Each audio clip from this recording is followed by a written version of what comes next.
Good evening and welcome to NewsWatch Ole Miss. I'm Alexia Anderchek. And I'm Sarah Cox. We are so excited to be back in the studio and have a packed show for you tonight. It's been almost 3 weeks since Winter Storm Fern hit Oxford, and tonight we're covering all of the efforts to get Oxford and campus back to normal. But before we dive into the recovery efforts made by the city, I have to say I am not minding these warmer temperatures after that ice storm. Honestly, anything feels warmer than that. I totally agree, Alexia. It has been a little bit chilly in the morning, but has definitely warmed up in the afternoons, and I am totally loving that. I couldn't agree more. Now let's check in with our weather anchor, Ava Lindsay, to see what it's looking like outside. Thanks, guys. As you can tell, it's a beautiful sunny day today in Oxford with a high of 59 degrees. But as we look later into this evening, the low will be in the high 30s, so you might want to bring a jacket with you. Back to the desk. Thank you, Ava. Now, Winter Storm Fern scattered many people's lives and plans, including students and teachers in the Oxford School District. NewsWatch reporter Gabe Evans checked out to see how schools are moving forward after Fern. Let's take a look. Breakfast time looks much the same now as any other day at Oxford Middle School, and for the past week, the district never stopped providing meals for their families. Jeanette Clement, who works in child nutrition for the district, says it was the workers who made it all possible. The people that work for us and my staff, they're amazing. When they were told they needed to come in and feed, we put together a quick menu with the food that we knew we had, and they just do what they do every day and just feed kids. Clemens said that some food was lost, but now parents are concerned with making up the 10 days of missed class time as a result of the storm. But according to Superintendent Bradley Robertson, the district is focused on slowly getting teachers and students back in the classroom first. We instituted what we call a slow start. We didn't want, for example, the math teacher to jump right into math the first day the students were back in class. We wanted to make sure that our students and our staff were, their well-being was taken care of first. Robertson says that the district will make up one of the missed days the Monday after Easter. As Oxford City Schools returns to the classroom this week, Superintendent Robertson says that people are what's most important as this city continues to recover. Reporting in Oxford, I'm Gabe Evans, NewsWatch Ole Miss. Good news for Oxford, the ice has melted, streets are passable, but the effects of the storm are still visible weeks after. Approximately 2,600 homes remain without electricity, full debris removal taking possibly several months due to the extent of the damage. While electricity has returned for many, recovery is still ongoing. Charities and disaster response organizations have been helping residents in and around Oxford, and crews are working continuously, taking off only every other Sunday. We'll have a closer look at some of one of these organizations later on tonight. Taking a moment now to recognize more first responders that worked during Winter Storm Fern, the staff at Baptist Memorial Hospital. Our friends over at the Daily Mississippian talked to the hospital staff like nurse manager Jerry Kelly from Pontotoc, Mississippi, who shared that many staff members slept at the hospital for several days in order to continue providing care to patients throughout the storm. On January 27th, Administrator and CEO of Baptist Memorial Hospital released a statement that thanked Mayor Robin Tannehill, the City of Oxford, and local residents for their support as they work to ensure that they continue to operate at the highest level for the community. I am so grateful for all of our first responders and all they have done for our community. Yes, I am too, Sarah. And there is still a lot of hard work going on around campus as well. If you've been on campus after the storm, you've definitely noticed that there are some pretty obvious landscaping changes. And NewsWatch reporter Caroline Dardo took a look at the fate of our campus trees and cleanup. While Winter Storm Fern's ice has melted away, signs of her destruction still remains. There's an estimated 100,000 cubic yards of debris on campus, which a cubic yard is the size of a dishwasher. As far as cleanup, I would say months. As far as campus being reset to normal operations, I would say years. The university's top priority was a safe and speedy return to campus. But as you look around, you might notice some new orange tags on trees around campus. Those are there because those trees will be removed in the near future. Just because we said goodbye to some of our beloved grove trees doesn't mean that the grove's going to look different for long. But we're going to start planting trees next week. We have trees in our laydown yard that were slated for the grove, and we're going to be planting them next week in the grove. So we're already working on ordering more trees to go ahead and replace what we took out. So Lazinski shared with us most of his department went home to no power, especially on that first week. But one of the first to jump at the opportunity to start working was Thomas Dickerson, a groundskeeper and supervisor for landscaping services. But I mean, most of the campus was damaged. I looked at it, always wondered if ever a tornado would come through campus. Well, it's kind of what it reminds me of. But no natural disaster is a match for the landscaping crews who take pride in the beauty of our campus. I'm Caroline Dardo with NewsWatch Ole Miss. Good news for Ole Miss. On Monday, the Institute of Higher Learning anonymously approved $10 million for the University of Mississippi in the aftermath of Fern. Campus leaders plan to spend this $10 million on debris cleanup and tree removal, so some of those trees that we just saw will be cleaned up with this money. Yes, the IHL increased the contract amount between the university and landscaping company. Looks great services, so we should hopefully see campus getting back to looking normal soon. It has been so crazy and sad seeing the damage that Winter Storm Fern left behind, especially on campus. I can't even believe it. It's so sad. Well, thankfully it seems our weather has finally seemed to calm down a little bit. Absolutely. What can we expect to see tonight? The low tonight is going to be in the high 30s, so everyone should definitely bring a jacket with them tonight. I'll have the full report whenever we get back from the break. What's wrong with you? Tonsillitis? Appendicitis. Yeah! Nobody's died of tonsillitis around here for a while. Appendicitis. Nothing to worry about. Scalpel? What if the joint were in somebody else's hand, like your surgeon, your lawyer, or your local policeman? Would you still say marijuana is harmless? No, let's see if I can still make a straight line. I want to eat apples and bananas. I need to eat apples and bananas. Why can't I eat apples and bananas? Support the Feeding America nationwide network of food banks to help provide meals to those in need. Join us at feedingamerica.org.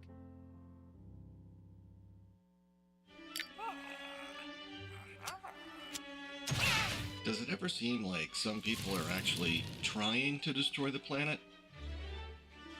And the rest of us are like, hey, we need this planet. Some people may be slow to learn, but they'll eventually get the message. I don't think that many kids in my son's school even do it. He makes fun of his friend who vapes. He would never try it. She's into soccer. She's on the honor roll. She's just not the type. No way. No way. No way. No way, my kid would never vape. Get your head out of the cloud. Today, nearly 8,000 kids will start vaping. Maybe even yours. Learn about the dangers at talkaboutvaping.org.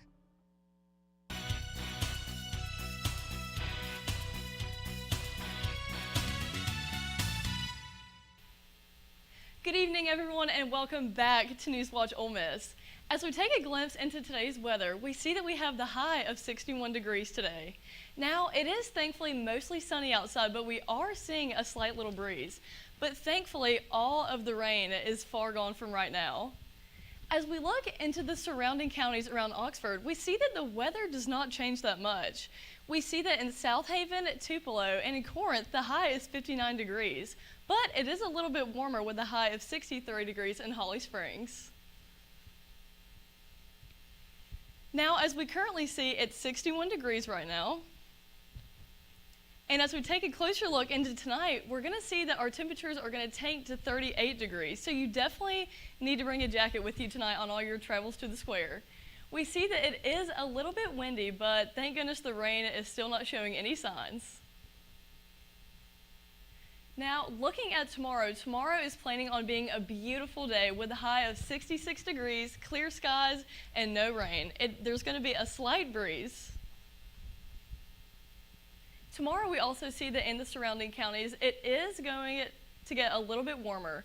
We see that in Tupelo, Oxford, Holly Springs, Corinth, and South Haven, the high is pretty much all around the same of about 65 degrees, so it's going to be really nice and sunny.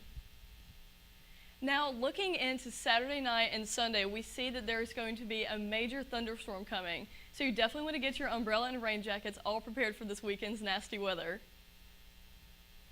Looking to also Saturday and Sunday, we see that the rain is going to be stopping Monday and Tuesday.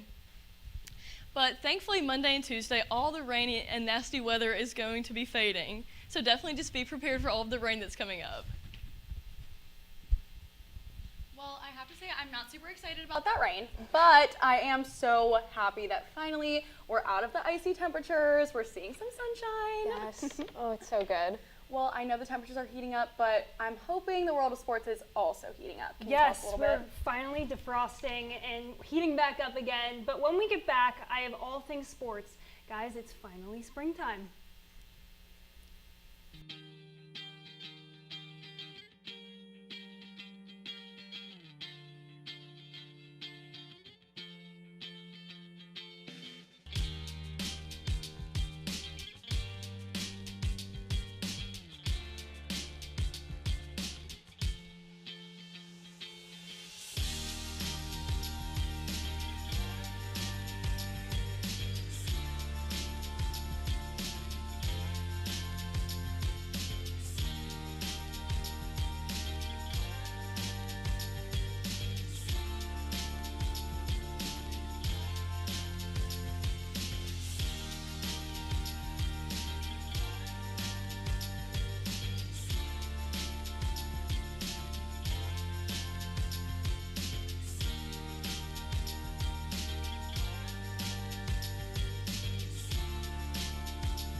I got you. Oh, yeah, I got him. That stupid controller froze again. You're only saying that because you're losing. Bet you bought the cheap one. My controller is junk too. Is this even real? You're spending less, so... Yeah? We'll just buy it again? Smart kids. Who are you? Or what are you? Hey, I was wondering if you guys wanted any... OMG, it's McGruff. Yes, I am. He's not my Uncle McGruff, the crime dog. He's an imposter. He's a fake. Oh. I am McGruff, the crime dog. He is the fake. And so is that controller you're holding. It's gonna break. And that, Pops... Could blow up in your face. That's right, Scruff. Let's take a bite out of crime together and protect ourselves against fakes. Like him. Who says you're not the fake? Dude, you're literally missing an arm. You are smart kids. You're smart. Buy smart.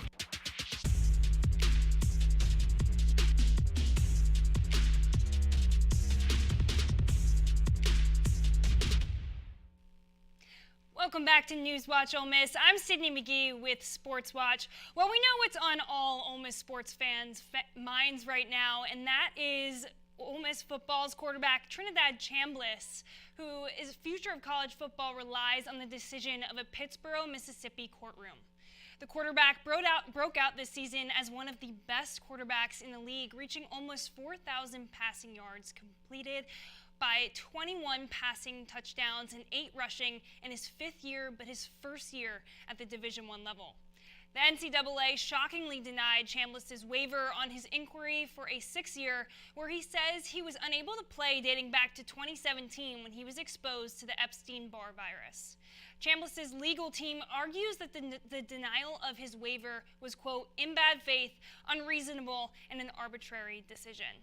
This is still a developing story at this time, and we'll update you as soon as we receive more information. And after a wild few weeks of storm recovery here in Oxford, Ole Miss women's basketball was awarded with great news. Senior Cody McMahon was just named to the Wooden Award late midseason top 20 watch list this week. This will be the second time she has been honored, earning the recognition last year at her previous school, Ohio State. Cody is the only student athlete in conference to earn SEC Player of the Week honors 3 times this season, and her performance has been pivotal for the Rebels, averaging 21.9 points per game and 6.6 rebounds. The Wooden Award All-American team will be announced during the week of the NCAA Tournament's Elite 8 round.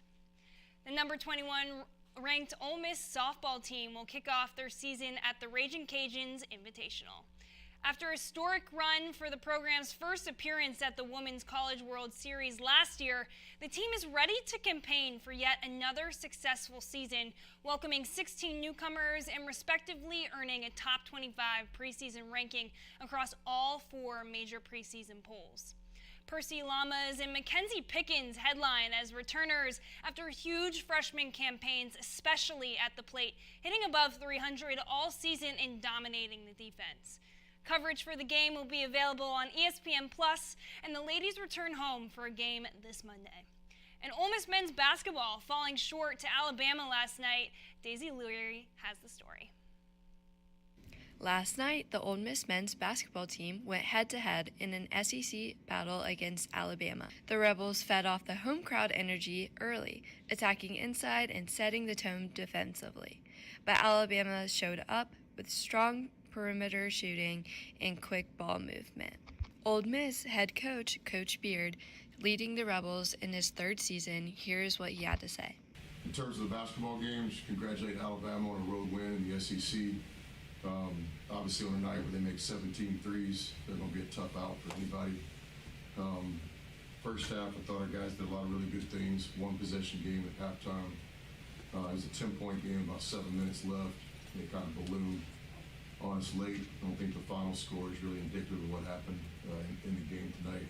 The game stayed tight until the final minutes, and that's when things got heated. AJ Storr led with 27 points. Eduardo Klafke had 12 points and a career-high 9 rebounds. With this result, Alabama strengthens its position in SEC standing, while Ole Miss will look to regroup ahead for their next conference game. Final score for the Ole Miss men's basketball game versus Alabama, 74-93. I'm Daisy Leary, reporting for NewsWatch Ole Miss. Gold medals aren't the only thing U.S. Olympic downhill skier Breezy Johnson will be bringing home from Italy this winter. She will also be bringing home a diamond ring and a note from the one and only Taylor Swift. While she was unable to complete her Super G race on Thursday, her boyfriend Connor Watkins made up for it with a proposal and a ring that resembles one of Johnson's favorite music artists, Swift's ring from her iconic song, Alchemy. The ring and engagement caught Swift's eye, to which she gave the couple a big congratulations on the incredible moment. Johnson said, quote, "I don't know what's better, Olympic gold or this comment. Congratulations to Breezy on her gold medal and her engagement." Spring is in full swing as Ole Miss athletics kicks off with track and field hitting the road with distance runners at Vanderbilt, while the remainder head to Arkansas. Baseball hosts Nevada for opening weekend in Swayze, softball heads to Louisiana, and men's tennis with a 3-match weekend here at home. Hopefully this one's a home run right to the desk. Thank you, Sydney, for that sports update. Coming up next on NewsWatch, talking all things national news. We'll be right back after the short break. The DM is a pretty cool place to work. As a publication, I think it's really unique. A bunch of college students getting together and trying to make something that we're all passionate about. I really enjoy it. For someone who loves to talk about sports, I love that I'm able to create a unique writing style and put it on paper for the whole Ole Miss community to see. So a lot of people kind of associate us with the newspaper, but we do a lot of different things. I don't know if people know what goes into the production of the paper, but it's not just the reporters that are writing and the photographers that are taking the photos that you see. It's also design. It's also like our upper management that edits those and kind of supervises and manages all of the section editors in order to get that product produced. But it's not just a paper. We also have an online presence, and we're on Instagram and Twitter. So it kind of encompasses all of those things. We have social media people, we have multimedia people that work for us. So we're not just the student newspaper. We are much more than that.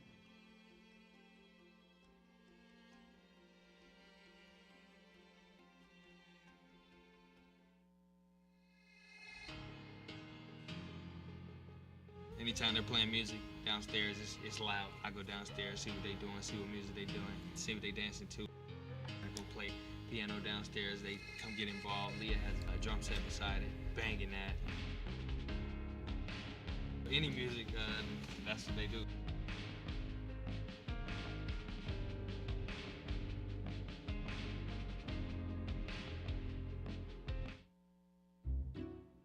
I'll never forget the day our landlord called and said, read your lease. No pets allowed. My owner tells him my dog ate the lease, but that didn't work. And now I'm stuck in a shelter. But this pit bull is ready for a new crib.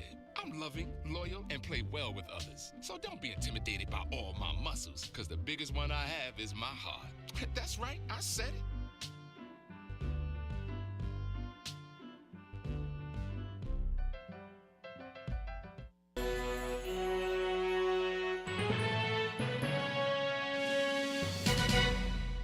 Welcome back to NewsWatch Ole Miss. Every Tuesday, the Oxford community gathers to buy produce, baked goods, and locally sourced items at the Oxford Community Market. But after Winter Storm Fern, the first market of February looked a little bit different. I took a trip to the Old Armory Pavilion to check it out. It brings a moment of normalcy to our lives, which have been so chaotic. There's something very healing about gathering, about music, about sharing food. A hug goes a long way in a time like this.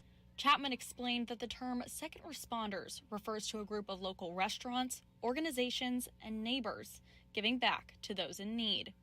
And that's exactly what the Lafayette Oxford University second responders did on Tuesday when they hosted a special edition of the Oxford Community Market.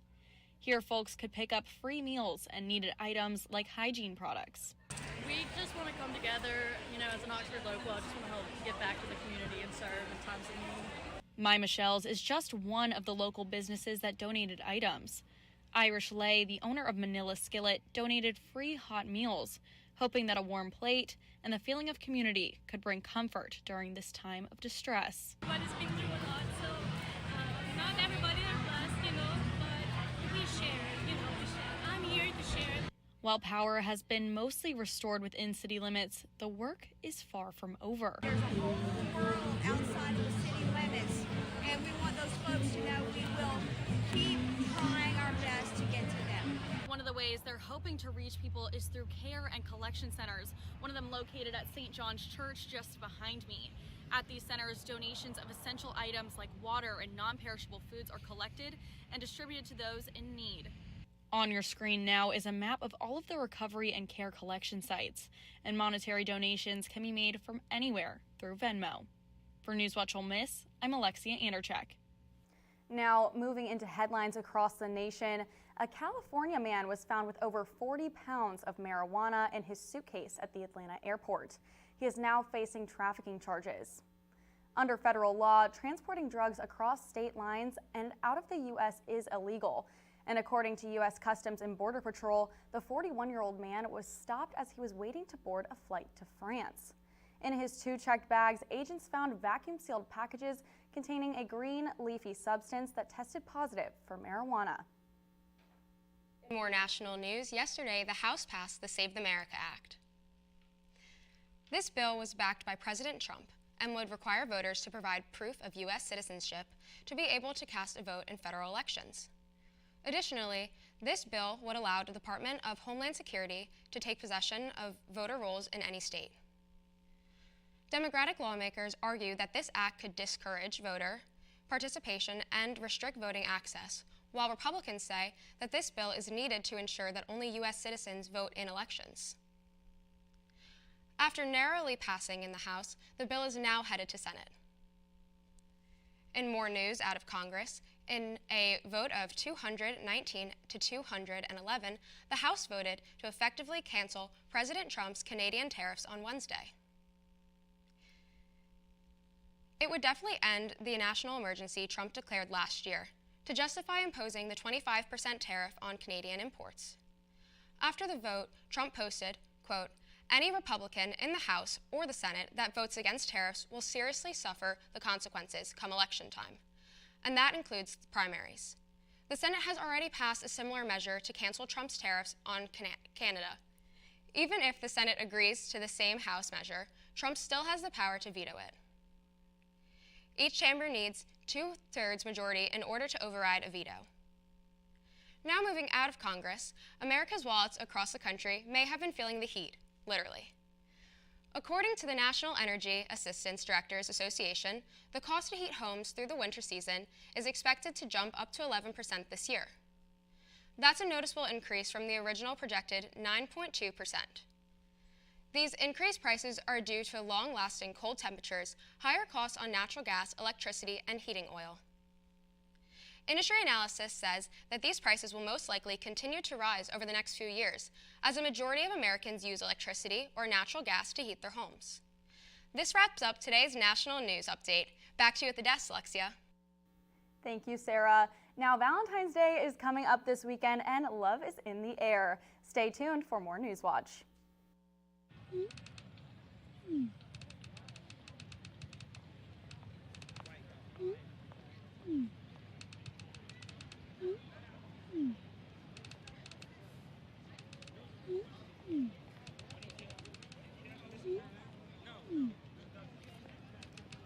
Don't ignore the subtext. It's on us to intervene in sexual assault. Because we can. Take the pledge at itsonus.org. Great having you. Incredible women. I wish they had those kind of cool careers for women when we were growing up. So in this flashback, we're all the same age? Yeah. What does everyone want to be when they grow up? If I say 2 jobs, do I get extra credit? No. I want to make immersive video games. I want to revolutionize 3D printing. I want to analyze data from the cloud. I want to be a meteor. You mean meteorologist? No. That's great, Al. Follow your dreams. For the record, I was a baby in the 70s.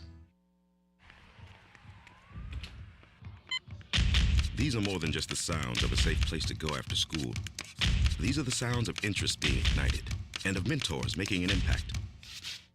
At Boys and Girls Clubs, we don't do just one thing. We do whatever it takes to meet the needs of every kid who comes through those doors. Because whatever it takes is what it takes to build great futures. Great futures start here.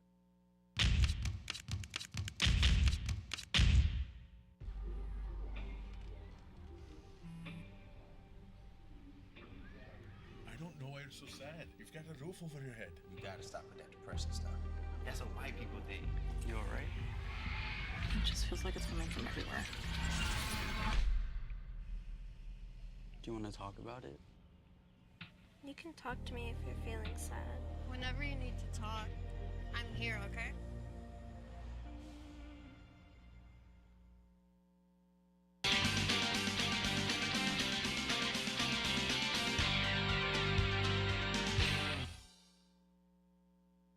Valentine's Day is only a few days away, and the Birmingham, Alabama Zoo is offering a different approach to Valentine's Day. For $20, people are able to name a Madagascar hissing cockroach after an ex. Wow, that is something. Yeah, I'm gonna have to say the Birmingham Zoo might be getting $20 from me this year. Now, if you're looking for a different way to celebrate Valentine's Day, McDonald's has a new and exciting menu option, caviar. The food chain is giving away free caviar to pair with McNuggets, of course, for Valentine's Day. You can order yours online at mcnuggetcaviar.com. They have not said much about the caviar and how much it's available, but I'm sure it will go fast if it's free. Would you guys try caviar from McDonald's? No. Absolutely not. No. I'm gonna have to say no also. What about you? I'm gonna have to also say no about that one. I am not that brave trying food like that, so. Me too, for sure. Yeah. Well, our neighbors in Panola County also have an interesting experience for Valentine's Day. The Panola County Sheriff's Office is offering citizens who have an ex with a warrant to tell the Panola County Sheriff's Office their whereabouts. The Sheriff's Office will then pick up your ex, give them some fancy silver bracelets, and a complimentary ride to the county jail. How nice of them! It really is. Well, that's all we have for tonight. I'm Alexi Intercheck. And I'm Sarah Cox with your latest news. I'm Ava Lindsay with Stormwatch. And with Sports Watch, I'm Sydney McGee. Thank you for watching NewsWatch Ole Miss, where we keep it live and keep it local. Be sure to tune in tomorrow at 5 p.m. Good night.